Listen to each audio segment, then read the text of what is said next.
사도행전 2장 42절에서부터 47절까지입니다. 사도행전 2장 42절부터 47절, 저와 여러분이 한 절씩 교독하고 마지막은 같이 읽도록 하겠습니다. 42절, 그들이 사도의 가르침을 받아 서로 교제하고 떡을 떼며 오로지 기도하기를 힘쓰니라. 사람마다 두려워하는데 사도들로 말미암아 기사와 표적이 많이 나타나니 믿는 사람이 다 함께 있어 모든 물건을 서로 통용하고 또 재산과 소유를 팔아 각 사람의 필요에 따라 나눠주며 날마다 마음을 같이하여 성전에 모이기를 힘쓰고 집에서 떡을 떼며 기쁨과 순전한 마음으로 음식을 먹고 다같이 하나님을 찬미하며 또 온 백성에게 칭송을 받으니 주께서 구원받는 사람을 날마다 더하게 하시니라. 아멘. 코이노니아라는 제목으로 송필호 목사님 말씀 증거해 주시겠습니다.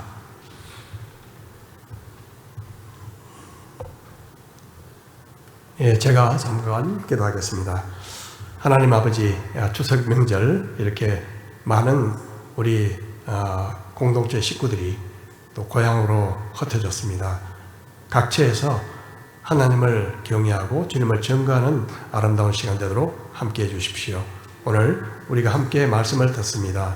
성령님께서 시간 우리 각자의 마음속에 말씀하시고 깨닫게 하여 주옵소서. 예수님께 온전히 의지하며 예수님 이름으로 기도드립니다. 아멘. 여러분 추석 명절 잘 보내셨습니까? 저도 출가한 두 딸 가족은 전부 시댁으로 다 출발했고 또 저희 부부만 있었는데 마침 저희 동생 가족들이 온다고 해서 한 3일 정도 저희 집에서 계속 지냈습니다. 다섯 식구가 와서 지냈는데요. 아직까지 얼떨떨합니다. 어제 출발해서 막상 이 앞에 서니까 같이 함께 하던 시간들이 자꾸 떠올라서 말씀이 좀 이렇게 방해가 되는 것 같은데 같이 이렇게 또 가족들과 바닷가를 거닐던 중에 또 김미안 집사님 부부도 또 거기서 만나게 됐고요. 우연하게 하여튼 명절 기간을 저희들이 은혜 가운데 잘 보낸 것 같습니다. 자, 오늘 하나님의 말씀 함께 보시겠는데요. 오늘 말씀은 지난주에 이어서 14절부터 마지막 9번까지 보도록 하겠습니다. 지난주는 오순절날 성령 세례 그리고 성령 충만을 주제로 말씀을 나누었습니다. 성령이 임하셨을 때 급하고 강한 바람이 불어왔고 또 원집에 가득했고 불의 혀처럼 갈라지는 것이 각 사람 위에 임했다고 성경은 기록하고 있습니다. 그리고 그들은 각 나라 방언으로 말하기 시작했죠. 4절에 보면 그들이 다 성령의 충만함을 받고 성령이 말하게 하심을 따라 다른 언어들로 말하기를 시작하니라. 분명한 사실은 그들에게 성령이 임하셨을 때 동시에 성령으로 충만했다는 것이죠. 한마디로 성령 세례와 성령 충만이 동시에 일어난 것입니다. 어떤 사람들은요, 이런 오순절의 사건을 언급하면서 성령 충만하게 되면 반드시 방언을 받아야 한다, 그렇게 주장하는 분들도 있습니다. 다시 말해서 방언은 성령 충만의 증거이며 방언을 하지 못하면 성령 충만하지 못하다, 그렇게 주장하는 것이죠. 맞는 말일까요? 그렇지 않습니다. 고린도전서에서 이렇게 말씀하시죠. 다 병 고치는 은사를 가진 자이겠느냐? 다 방언을 말하는 자이겠느냐? 다 통역하는 자이겠느냐? 다 방언을 말하는 자이겠느냐? 라는 말씀은 다 방언을 말하는 자는 아니다, 그런 뜻이죠. 방언을 못해도 성령 충만할 수 있습니다. 병 고치는 은사가 없어도 성령 충만할 수 있습니다. 단지 방언의 은사가 영적 삶에 유익하기 때문에 사모하는 것은 좋지만 어떤 특정한 은사를 절대시하거나 그리고 너무 강조하는 오류를 범해서는 안 된다는 뜻입니다. 자, 오늘 나눌 말씀으로 넘어가 보겠는데요. 14절부터 끝까지 좀 길지만 이 전체 구조를 보면 이 세 부분으로 나눌 수 있습니다. 첫 번째 부분은 어떤 사람들이 성령 충만한 성도들을 보고 세술에 취했다 그렇게 조롱했을 때 사도 베드로가 한 첫 번째 설교입니다. 두 번째 부분은 베드로의 이 설교를 듣고 이 무리들이 반응한 것을 어떻게 반응했느냐 하는 것을 기록하고 있고요. 마지막 세 번째는 믿은 사람들이 어떻게 아름다운 교회 공동체를 이루어 나가는지를 설명하고 있습니다. 한마디로 오순절날 성령이 임하시고 베드로가 설교한 후에 초대 교회가 어떻게 형성되어 가고 있는지를 보여주고 있습니다.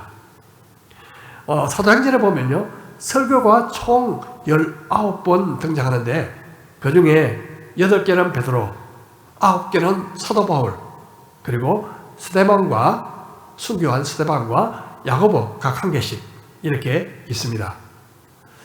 특히 사도행전 전체 본문의 약 5분의 1은 베드로와 바울의 설교입니다. 굉장히 많은 양이죠. 자, 오늘 말씀에서 과연 베드로는 첫 설교가 중요하잖아요. 첫 설교에서 무슨 이야기를 했는지를 한번 보겠습니다. 먼저 그는 구약성경 요엘서를 인용하고 있습니다. 이는 곧 선지자 요엘을 통하여 말씀하신 것이니 일러스되 하나님이 말씀하시기를 말세에 내가 내 영을 모든 육체에 부어주리니 너희의 자녀들은 예언할 것이요 너희의 젊은이들은 환상을 보고 너희의 늙은이들은 꿈을 꾸리라. 그때 내가 내 영을 내 남종과 여종들에게 부어주리니 그들이 예언할 것이요 또 내가 위로 하늘에서는 기사를 아래로 땅에서는 징조를 베풀리니 곧 피와 불과 연기로다. 주의 크고 영화로운 날이 이르기 전에 해가 변하여 어두워지고 달이 변하여 피가 되리라. 누구든지 주의 이름을 부르는 자는 구원을 받으리라 하였느니라.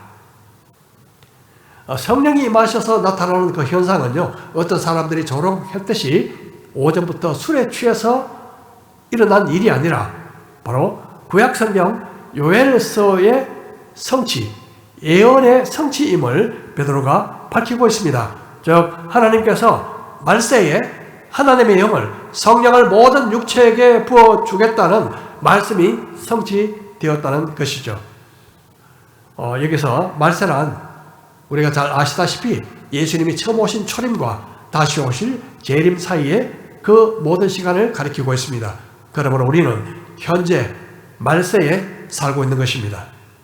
말세를 증거하는 그 증거가 바로 성령의 부으심이라고 그렇게 말씀하고 있습니다. 다시 말해서 초림과 재림 사이에 걸쳐 있는 이 말세 시대는 바로 성령의 시대이며 그리고 이 시대에 하나님께서 성령을 부어주신다고 약속하고 있는 것입니다. 그런데 여기서 하나님은 너희 자녀, 너희 늙은이, 너희 젊은이, 내 남종, 내 여종 불문하고 모든 육체에게 성령을 부어주시겠다고 말씀하고 있습니다. 여기서 모든 육체란 믿지 않는 자를 포함해서 아무나 라는 뜻이 아닙니다. 외적인 신분, 나이, 성별, 국적, 유대인이나 이방인이나 불문하고 상관없이 믿는 모든 사람에게 하나님은 성령을 부어주신다는 의미입니다. 믿는 자는 환상을 보고 꿈을 꾸며 그리고 예언을 할 것입니다. 여기서 예언은요, 그리스도인들이 하나님의 말씀을 선포하는 행위 자체가 예언적 행위로 볼 수 있습니다. 베드로는 계속해서 이 요엘서를 인용하면서 하나님께서 하늘에서는 기사를 땅에서는 징조를 베풀 것인데 곧 피와 불과 연기라고 말씀하십니다. 이 말씀은 마지막 때에 나타날 자연의 대변동으로 이해할 수 있습니다. 2000년 전 오순절날 성령이 임하셨던 바로 그날부터 주님이 다시 오시는 그날까지 구원의 복음이 온 세계 만방에 선포될 것이며 언젠가 마지막 때에 재앙이 임하게 될 것입니다. 그러나 이 말세 기간에 하나님은 놀랍고 그리고 보편적인 약속을 주셨습니다. 그게 뭘까요? 그것은 누구든지 주의 이름을 부르는 자는 구원을 얻으리라 는 약속입니다. 여러분, 이 말씀은 누구든지 입으로 예수님 이렇게 부르기만 하면 구원을 받는다는 뜻일까요? 믿든 안 믿든 입으로 예수님 부르면 구원을 받는다는 그런 뜻일까요? 아닙니다. 로마서 말씀을 보겠습니다. 누구든지 주의 이름을 부르는 자는 구원을 받으리라. 그런즉 그들이 믿지 아니하는 자를 어찌 부르리요? 듣지도 못한 일을 어찌 믿으리요? 전파하는 자가 없이 들으리요? 믿지 않는 자를 어찌 부르리요? 라고 말씀하고 있습니다. 주의 이름을 부르는 전제 조건은 바로 믿음인 것입니다.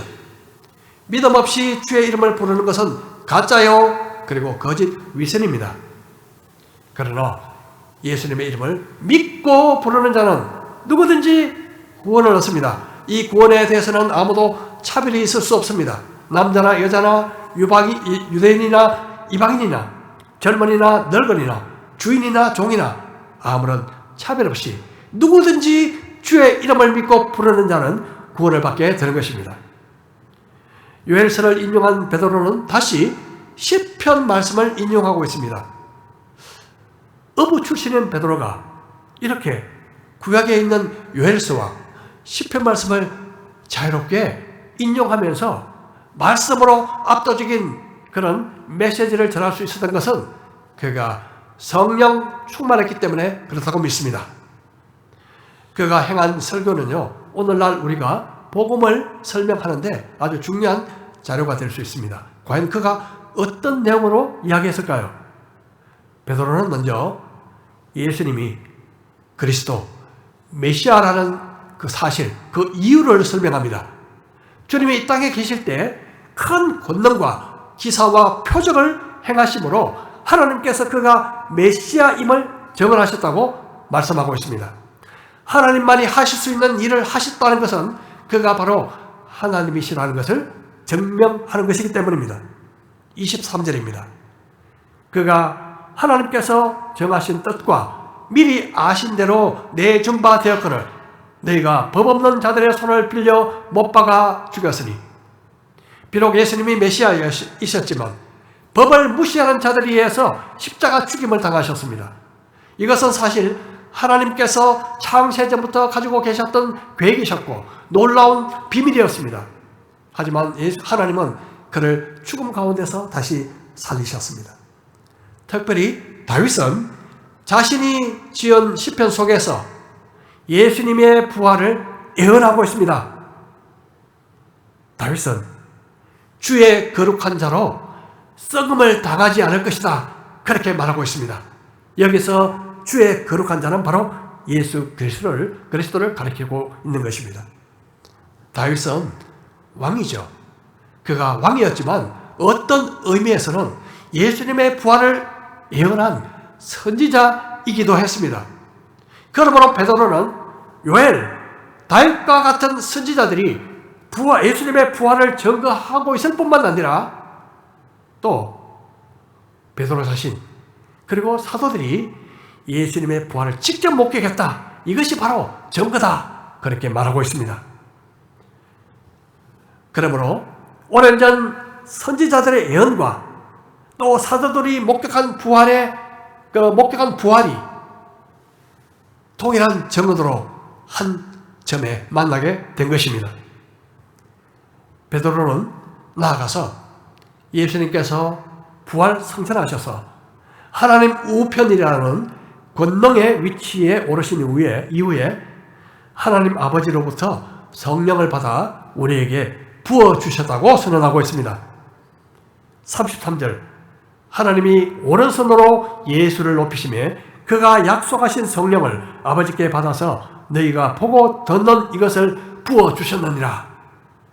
그리고 이제 마지막으로 쐐기를 박는 것 같은 말씀으로 설교를 마무리하고 있습니다. 다윗은 하늘에 올라가지 못하였으나 친히 말하여 이르되 주께서 내 주에게 말씀하시기를 내가 내 원수로 내 발등상이 되게 하기까지 너는 내 우편에 앉아있으라 하셨도다 하였으니 그런즉 이스라엘 온 집은 확실히 알지니 너희가 십자가에 못 박은 이 예수를 하나님이 주와 그리스도가 되게 하셨느니라 하니라. 다윗은 성천하지 못하고 죽었습니다. 그가 죽기 전에 하나님이 내 주의 원수를 발로 밟을 때까지 자신의 우편에 앉으셨다고 말씀하고 있습니다. 다윗은 내 주라고 불렀죠. 그 내 주가 바로 예수 그리스도이신 것입니다. 결국 하나님이 주와 그리스도가 되게 하신 그 예수님을 이스라엘 온 집이 십자가에 못 박아 죽인 셈이 되고 말았습니다. 베드로는 너희가 이 사실을 확실히 알아라 그렇게 외치고 있습니다. 이 강력한 메시지를 받은 무리들은 동요하기 시작합니다. 마음이 찔렸습니다. 마음에 찔리면요, 말씀에 마음이 찔리면 보통 두 가지 반응을 나타내게 되죠. 하나는 더 거부하고 반발하는 거죠. 다른 하나는 마음을 열고 믿고 받아들이는 것입니다. 초대교회의 첫 순교자가 된 이 스데반의 설교를 들었던 유대인들, 그들도 역시 말씀을 듣고 마음이 찔렸습니다. 하지만 그들의 반응은 달랐죠. 7장 54절, 그들이 이 말을 듣고 마음에 찔려 그를 향하여 이를 갈거늘 하나님의 말씀을 들었을 때 그들은 분노했습니다. 결국 그들은 스데반을 돌로 쳐 죽이기까지 했습니다. 저와 여러분이 하나님의 말씀을 들을 때 역시 두 가지 반응을 나타내게 될 것입니다. 이 자리에서도 마찬가지입니다. 말씀이 마치 내게 하는 말씀인 것 같아. 하나님이 내게 말씀하시는 거 아니야? 마치 내게 하는 것처럼 들릴 수도 있습니다. 반면에 나와 아무 상관없는 이야기야. 잔소리 같은 이야기야. 이렇게 받아들일 수도 있습니다. 누가 변화되겠습니까? 당연히 전자죠. 베드로의 설교를 들었던 많은 사람들도 그랬습니다. 그들은 사도들에게 이렇게 호소하죠. 37절, 그들이 이 말을 듣고 마음에 찔려 베드로와 다른 사도들에게 물어 이르되 형제들아 우리가 어찌할꼬 하거늘. 형제들아 우리가 어찌할꼬. 이 말에 베드로가 다시 대답하죠. 베드로가 이르되 너희가 회개하여 각각 예수 그리스도의 이름으로 세례를 받고 죄 사함을 받아라. 그리하면 성령의 선물을 받으리니 이 약속은 너희와 너희 자녀와 모든 먼데 사람 곧 주 우리 하나님이 얼마든지 부르시는 자들에게 하신 것이라 하고 또 여러 말로 확정하며 권하여 이르되 너희가 이 패역한 세대에서 구원을 받아라 하니. 이 베드로의 설교가 좀 길거든요. 그런데 이 설교를 가만히 보면요, 기가 막힙니다. 아주 구체적으로 잘 짜여져 있어요. 요약해 보면 이렇습니다. 베드로는 먼저 예수님의 십자가 죽으심과 부활, 이 두 가지 사실을 먼저 증거했습니다. 그리고 나서 부활에 대해 예언한 선지자 요엘과 다윗, 그리고 부활을 목격했던 이 사도들이 점인임을 증거하고 있습니다. 그리고 무리들이 설교를 듣고 우리가 어찌할꼬 그렇게 물었을 때 두 가지를 도전하고 있습니다. 첫 번째는 내적인 결단, 회개와 믿음이죠. 두 번째는 외적인 결단, 세례를 받아라 이것입니다. 마지막으로 믿게 되면 두 가지 선물을 하나님이 주실 것이다. 첫 번째는 죄사함, 두 번째는 성령의 선물을 주실 것이다. 그렇게 증거합니다. 무엇보다도 이 모든 약속은요, 모든 사람, 하나님이 부르시는 모든 사람들에게 하신 것이며 이 약한 세대에서 너희가 믿고 구원을 받아라 그렇게 말하고 있습니다. 그런데 반응은 폭발적이었습니다. 얼마 전만 해도 아무런 힘이 없고 그리고 존재감이 없었던 제자들이었지만 성령이 임하시자 베드로는 성령 충만하여 강력한 메시지를 전했고 또 성령님은 상상할 수 없는 일을 무리 가운데 행하셨습니다. 믿고 세례받은 자가 무려 3,000명. 상상할 수 없는 무리들이 긍정적으로 반응한 것이죠. 자, 그런데요, 놀라운 것은 그뿐만 아니었습니다. 그 이후에 일어난 변화였습니다. 그들은 믿고 나서 기뻐하면서 각각 제 집으로 흩어져 가버린 것이 아니었습니다. 오늘 본문을 다 같이 한번 한 목소리로 읽어보도록 하겠습니다. 시작. 그들이 사도의 가르침을 받아 서로 교제하고 떡을 떼며 오로지 기도하기를 힘쓰니라. 그들은 함께 모였습니다. 함께 모여 말씀을 배우고 서로 교제하고 함께 기도하는 일에 집중했습니다. 사실 우리 교회도 초대교회만큼은 아니지만 매주 성경 공부도 하고 그리고 주일 점심 때 음식을 나누면서 교제도 하고 기도도 같이 하죠. 그런데 초대교회와 비교해서 온도차가 뚜렷합니다. 온도차가. 우리 43절부터 한번 보겠습니다. 사람마다 두려워하는데 사도들로 말미암아 기사와 표적이 많이 나타나니 믿는 사람이 다 함께 있어 모든 물건을 서로 통용하고 또 재산과 소유를 팔아 각 사람의 필요에 따라 나눠주며 날마다 마음을 같이하여 성전에 모이기를 힘쓰고 집에서 떡을 떼며 기쁨과 순전한 마음으로 음식을 먹었다고 기록하고 있습니다. 자, 오늘 설교 제목이 무엇이던가요? 코이노니아. 이 헬라어죠. 복음을 듣고 믿은 무리들은 코이노니아 공동체를 이루어가기 시작합니다. 코이노니아는 과연 무엇일까요? 이 헬라어는 몇 가지 뜻이 있습니다. 첫 번째는 참여, 두 번째는 나눔, 세 번째는 친교라는 뜻이 있습니다. 그들은 날마다 모였습니다. 마음을 같이하여 모임에 참여한 것이죠. 성전에서도 모였고 집에서도 모였습니다. 초대교회 성도들은 모임에 참여하는 일에 열심이었습니다. 우리는 모이는 것이 잘 안 되죠. 갈수록 현대사회가 개인적인 삶을 중시하는 그런 턱에 모이기가 참 쉽지 않은 것 같습니다. 더구나 집에서 모이는 것은 더욱 힘들죠. 하지만 초대교회 성도들은 자주 모였습니다. 성전에서도 모이고 집에서도 모이고. 교회가 살기 위해서는 자주 모여야 합니다. 우리 교회는 아직 모임이 그렇게 많지는 않습니다.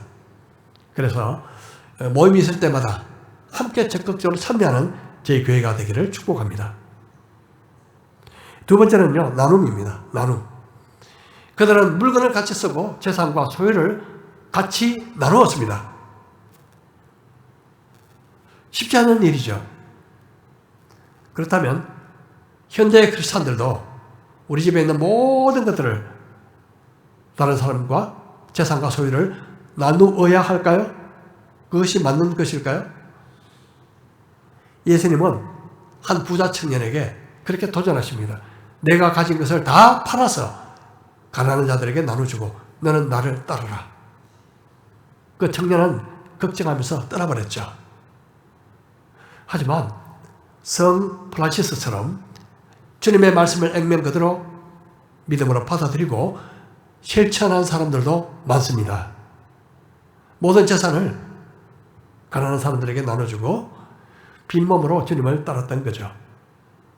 자, 그런데 우리가 기억해야 할 한 가지 사실은 이것이 의무적인 사항은 아니었다는 거죠. 당시 초대교회 성도들은 이 일을 자발적으로 했습니다. 모두 집을 내놔라 강제하지 않았습니다. 만일요 국가가 그렇게 강제하게 되면 공산주의 형태가 되어버리죠. 그래서 어떤 사람들은 공산주의가 초대교회부터 사실 시작됐다 그렇게 말하는 사람도 있습니다. 그것은 잘못이죠. 왜 그럴까요? 방금 말씀드린 것처럼 초대교회는 강제가 아니라 완전히 자발적이었고 그리고 기쁨과 관대한 마음으로 행했던 것입니다. 그렇다면 초대교회 때 이런 헌신적인 모습은 우리가 전혀 상관없는 일일까요? 또 그렇지도 않습니다. 무엇보다도 한 가지 중요한 분명한 사실은 우리 교회는, 모든 교회는 서로를, 특별히 가난한 자를 돌보아야 할 책임이 있다는 것입니다. 성경은 이렇게 말합니다. 갈라디아서 2장 10절, 다만 우리에게 가난한 자들을 기억하도록 부탁하였으니 이것은 나도 본래부터 힘써 행하여 왔노라. 우리 교회 공동체는 가난한 사람들을 돌보아야 합니다. 만일 밥을 굶는 분들이 있다. 그러면 어떻게 해야 되겠습니까? 어떤 형태로든 우리가 도와야죠. 혼자서 헤어나기 어려운 힘든 상황 속에 있는 그런 성도가 있다면 함께 기도하고 또한 도와줄 수 있는 길들을 찾아야 할 것입니다. 이것이 바로 초대교회의 정신입니다. 우리는 초대교회와 똑같은 형태의 교회가 될 수는 없지만 초대교회의 정신을 이어받는 교회가 되어야 하는 것입니다. 참여, 나눔, 그리고 마지막 코이노니아의 의미는 친교입니다. 친교. 그들은 함께 모여서 가르침을 받고 서로 교제하고 성찬과 예찬을 함께 나누며 친밀하게 교제했습니다. 성찬은 떡과 포도주로 예수님의 죽으심을 기념하는 의식이고, 예찬은 성도들이 함께 먹을 음식을 나누면서 교제하는 것이 바로 예찬이죠. 우리 공동체가 진정한 코이노니아를 실천하게 되면 과연 어떤 결과가 일어날까요? 하나님을 찬미하며 온 백성에게 칭송을 받으니 주께서 구원받는 사람들을 날마다 더하게 하시니라. 어떤 결과가 일어났죠? 초대교회는요, 한마디로 코이노니아, 모든 것을 함께 나누는 사랑의 공동체였습니다. 내부적으로 사랑으로 하나가 되었고 외부적으로 사람들에게 칭찬받으면서 많은 영혼들을 주님께 인도하는 아주 강력한 그런 공동체로 확장이 된 거죠. 그들은요, 고난도 함께 받는 공동체로 성장하기 시작합니다. 좋은 것뿐만 아니라 고난까지도 함께 나누는 공동체. 제 동생이 다니고 있는, 이번에 서울에서 내려왔던 동생이 다니고 있는 그 교회에 원로 목사이신 김상복 목사님이란 분이 계십니다. 좀 알려진 분인데요. 제가 한번 만난 적이 있습니다. 그분은 어린 시절 평양에 살 때 순교자 주기철 목사님이 담임하시던 교회에 출석하고 있었습니다. 아주 어린 나이에.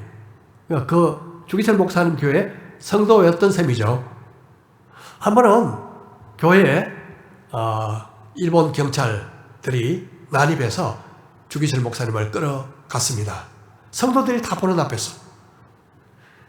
그때 성도들이 다 함께 찬송을 부르기 시작했답니다. 다 함께. 일본 경찰은 화가 났죠. 그래서 협박하면서 고함치면서 그만 불러라고 그렇게 해도 모든 성도들은 한 목소리로 하나님을 찬송했답니다. 목사님이 끌려간 후에 남겨진 가족들이 있었죠. 먹고 살 길이 없잖아요. 왜냐하면 일본 경찰이 다 감시를 하고 있었으니까. 그때 성도들은 일본 경찰의 감시를 피해서 쌀을 몰래 던져놓곤 했습니다. 그것으로 가족들이 살 수 있었던 것이죠. 한 번은 이 주기철 목사님을 아무리 회유하고 또 고문해도 말을 듣지 않으니까 신사참배를 하지 않으니까 유화책을 쓰는데요. 풀어주면서 한 달 동안 집에 푹 쉬어라, 그렇게 유화책을 쓰죠. 아마도 집에서 편하게 지내면 그 고통스러운 감옥 생활이 끔찍해서 이 시사참배에 대해서 이렇게 오케이 그래 할까 봐 기대한 것이죠. 그날 저녁에 집에 가서 그 대문에 딱 도착했는데요. 사모님이 문 밖에 딱 서 계시더랍니다. 그런데 사모님이 이렇게 말했대요. 마음 약해지지 말고 감으로 다시 가십시오. 그래서 이 주 목사님은 그 길로 다시 스스로 감옥에 들어갔습니다. 그리고 결국 48세의 나이로 순교를 하셨죠. 이 광경을 보고 김상목 목사님이 살았습니다. 그 코이노니아의 모습, 모든 고난을 함께 하던 그 코이노니아의 아름다운 그 광경을 보고 자랐기 때문에 어린 초등학생이었지만 모든 전교생들이 다 모여서 시사참배 모두 절해 할 때도 이 어린 김상목 목사님은 고개를 숙이지 않았습니다. 그래서 그 어린 나이에 담임 선생님께 불려가서 죽도록 맞았답니다. 그래도 그는 굽히지 않았대요. 이것이 바로 코이노니아의 능력입니다. 코이노니아 공동체는 주님을 위해서 함께 고난까지도 나누는 교회죠. 우리가 개인적으로 우리 각 사람이 개인적으로 아무리 성령 충만하더라도 혼자만 있으면 약해지고 무뎌집니다. 요사이 같은 시대에는 인터넷이 워낙 발달되어 있으니까 인터넷 예배 드리면 되지 뭐 꼭 교회 갈 필요 있냐, 교회 없이 나 혼자서 신앙생활을 할 수 있어 하는 분들도 간혹 있습니다. 아주 잘못된 생각입니다. 교회는 그리스도의 몸입니다. 여러분, 교회가 필요 없다면요, 머리인 예수님만 살아계신 전신마비 환자가 되는 것입니다. 그것을 교회라고 할 수 있을까요? 환자지. 우리가 주 안에서 하나가 될 때 친교, 나눔, 참여, 이것을 통해서 우리는 가족 같은 코이노니아 공동체를 이루어가게 됩니다. 고난까지도 함께 받는 그런 공동체죠. 이런 공동체로 자라갈 때 주님께서 구원받는 사람들을 우리 공동체로 보내주실 것으로 믿습니다. 우리 교회가 진정한 코이노니아를 실천함으로 지역사회에서 칭송받고 잃어버린 영혼들이 각지에서 우리 교회로 돌아와 예수 믿고 구원받는 무리가 날로 대해지는 역사가 일어날 수 있기를 주의 이름으로 축복합니다.